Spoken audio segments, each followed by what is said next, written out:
The following views and opinions expressed do not necessarily reflect the official position of the participants. Sides of the debate have been assigned randomly in order to create conflict, comedy, awkwardness, and embarrassment. Any resemblance between their true feelings coinciding with the side of the debate that has been dealt to them is purely coincidental. I think the problem with J.W. Pepper is he was just so annoying, and I think in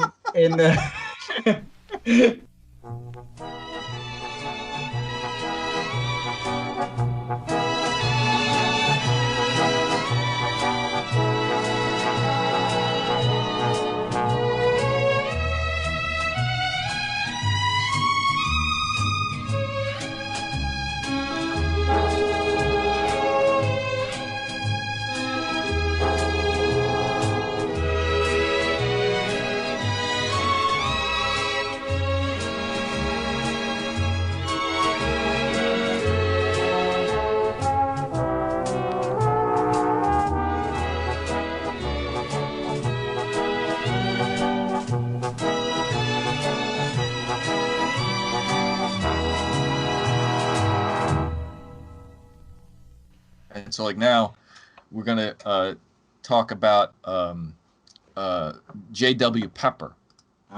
Okay. Played by Clifton James, and this character appeared in 2 Bond films, which were Live and Let Die and The Man with the Golden Gun. Now I know you. Oh, no. You're that secret agent. That English secret agent from England.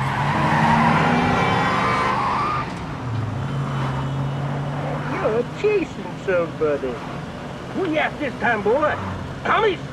Let's go get him. I'm with you all the way. and he provided a little bit of comedy relief in those 2 films, and which was, I guess, kind of odd at the time. You saw him pop up in this, like, in a second Bond film, like, you know, Yeah. it wasn't. That's not a usual thing that would happen up to that point. But like, he was just, right. I mean, Felix, you could say, like Felix Leiter in the Connery. Yeah, ones but and that was stuff. never the same actor. No, You know. never. What are you? Some kind of doomsday machine, boy? Well, we got a cage strong enough to hold an animal like you here. Captain, would you enlighten the sheriff, please? Yes, sir. So he showed up in like those 2 films, and then he just disappeared. We never saw him again. Yeah.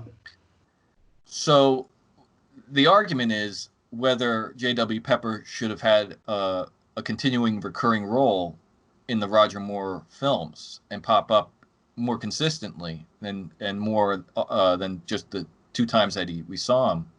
Yeah. Or was 2 times enough?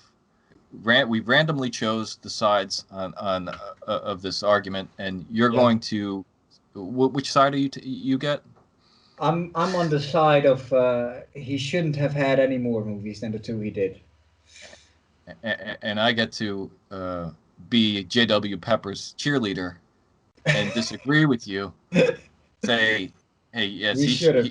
We needed more of him. All right. Needed. So who of us is going to kick off with the arguments here? well, I'll go since like you did it last time. So All right. like J.W. Pepper, you know, like we got to remember, like back during like Roger Moore's Bonds, you know, they were very light kind of films and fun and funny, and like, you know, they had funny bits and like lines and crazy gadgets and everything. The drunk guy reaction shots, bystanders doing double takes at Bond, seeing him ride on like, you know, crazy vehicles and stuff. Yeah. Goofy like sound effects, and, you know, Tarzan yells, and the Beach Boys coming up. This is all fun, kids. Yeah. Fun. You can't take this seriously. And then, like, remember at the time, like Roger Moore, he was making fun of his own Bond persona. you know, he was appearing in Cannonball Run as like, you know, Roger Moore playing a fictional spy, riding a DB5, racing against Dom DeLuise, and Yeah, all that's this right. fun stuff. So it's all fun, kids. So like J.W. Pepper, he could have just kept showing up on vacation in like all these different places that Bond happened to be in, and he could have like given the cool drunk guy double takes that like would make us all like, you know, laugh and cheer, say, "Oh, that's funny," as if he sees that's the same guy. Yeah. And it could have fit in. They already had the drunk guy, that drunk guy showing up in 3 Bond films.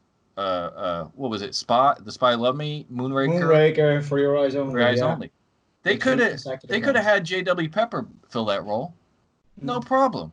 I mean, we had this random guy. We already knew J.W. Pepper, and like, you know, knew him a lot more than this crazy drunk guy holding up, you know, a wine glass. They could have had that role like given to J.W. Pepper, and we could all like, you know, had fun and pointed, say, "Hey, there's J.W. Pepper." That's so funny. So you want him to have just a cameo like that, or would you argue he would need like the same screen time he had in those first 2? Yeah, he doesn't have to be like, he doesn't have to have a large role. He didn't have to have a large role, but just a little appearance. It would have been fine. He was such a standout character, and like everybody would have remembered him. In fact, I'll tell you this. I think like they might have missed the boat on like using more J.W. Pepper. Remember in Superman 2? They actually get Clifton James to play a similar part as J.W. Pepper, as the town sheriff, who like rides up on like, you know, to General Zod and stuff. He gets into like, you know, hey, what are you boys doing? What you guys in your pajamas? You know, like he does that kind of stuff. Yeah. I bet like, you know, Richard Donner and all those guys, like they said, hey, they're not using J.W. Pepper. Let's use him in the Superman movies. What the heck, you know? Yeah. So J.W. Pepper, more of him. He could have been a recurring member of the cast with like Lois Maxwell and Desmond Llewellyn. Yeah. Everybody, we all would have applauded every time we saw him. And I'm sticking to that. All right. Yeah. Yeah. Try to fight me on that, buddy. Yeah. Well, I think I give him this. I liked him more in The Man with the Golden Gun, funnily enough, where he was completely out of place story-wise. I mean, you know, Live and Let Die, at least, you know, Louisiana, state police in Louisiana, that kind of made sense. The most racist guy being in Thailand, of all places, it didn't make that much sense, but he was funnier in The Man with the Golden Gun. Maybe because maybe his lines were better, but I wasn't, when The Spy Who Loved Me popped up, it was not for nothing that the two Guy Hamilton films that Roger did were a lot weaker, and then when Spy hit, you know, Albert Broccoli on his own, Harry Saltzman left, you know, The Big Return, was so much more of a success than the other 2 that J.W. Pepper was in. So not that they weren't that successful, because I don't think Live and Let Die was a failure at all. It was probably more. No, I mean, The Man with the Golden Gun. The funny thing about that, like they must have filmed those things back to back, and like, you know, that's probably why pretty much JW they just said, okay, let's just take. We're sticking with you. We'll take it again. Yeah, but I'm having a hard time, you know, picturing him being in place in The Spy Who Loved Me. Like if Bond drove the Lotus from the beach and all of a sudden, out of nowhere, J.W. Pepper is there drinking a beer, and it's just a cameo. It's like, what the hell is he doing in Italy now? And at least the drunk guy in all 3 movies is an Italian guy every time it's in Italy when you see him. You know, it's Italy every time. It wouldn't make any sense for me to see him on the beach, like, with a big belly, like. But I can picture Clifton James doing it though, like you know, looking at it. But it would be in character, but I think it would just be a little bit too goofy. And I think my biggest argument to be made is like he was just annoying enough in those first 2. That was good enough. You know, The Man with the Golden Gun, he should not have returned. it was better than Live and Let Die. I guess that's controversial. I think most people like him better in Live and Let Die, but that was enough JW for me. That was your fill of him. Yeah. I mean, I know like they filmed those two movies, his two movies, like back to back. It was like 1 year apart, I think, when they released, right? So it was 73 and 74 they came out. Mm-hmm. Yeah. When Spy Who Loved Me came out, like that was 4 years later. So that might have even just said, okay, well, 3 years later. 3 years, and they might have just said, okay, well, it's brand new. Like they probably never even. It was probably so long ago in their minds. The previous Bond film, Man with the Golden Gun, they probably forgot all about it. Oh yeah, that guy, that sheriff guy. Yeah, we don't have a part for him in this. Exactly. So now you're actually arguing on my side. Well, I'm just helping you along. Oh, but how about this? For the one part that J.W. Pepper could have played in the later Roger Moore's, in View to a Kill, he's in San Francisco and he has a run-in with that police chief. That is basically a revamped J.W. Pepper character. I do agree.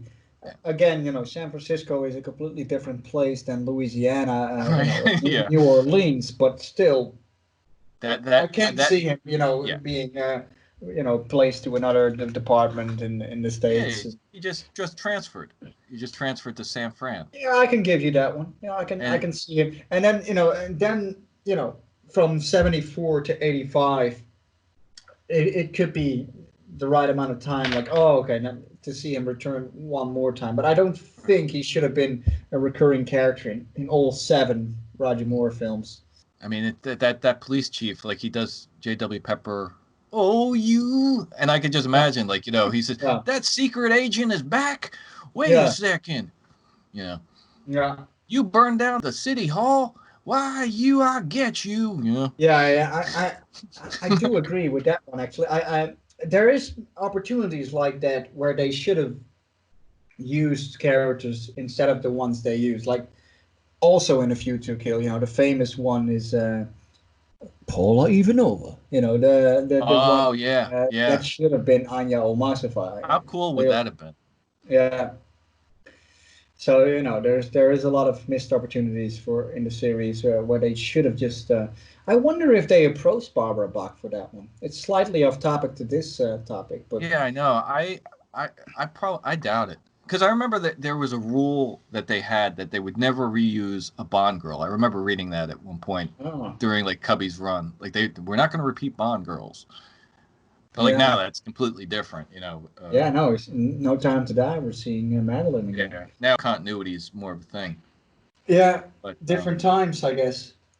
Well, but all right. Well, J.W. Pepper, controversial figure. Yeah. I don't know how everybody else feels about him, but I guess most people hate him. Is that the consensus? No, I think he's beloved more than we think. And like I said, I think I like him better in The Man with the Golden Gun. I can have some giggles about him. And in Live and Let Die, I just find him annoying mostly. But I think the consensus is more the other way around. I think. But we'll have to read the comments on how this video goes. I'm curious to see how people respond to this. I still maintain, he could have showed up in View to a Kill, and I would have been very happy. Yeah. I did my best on that one. I don't know. You did convince me that, actually, yeah. I'm serious? just trying to stick. I'm just not convinced me but on the View to a Kill one. Yeah, the sheriff they use now is pretty much him anyway. Yeah.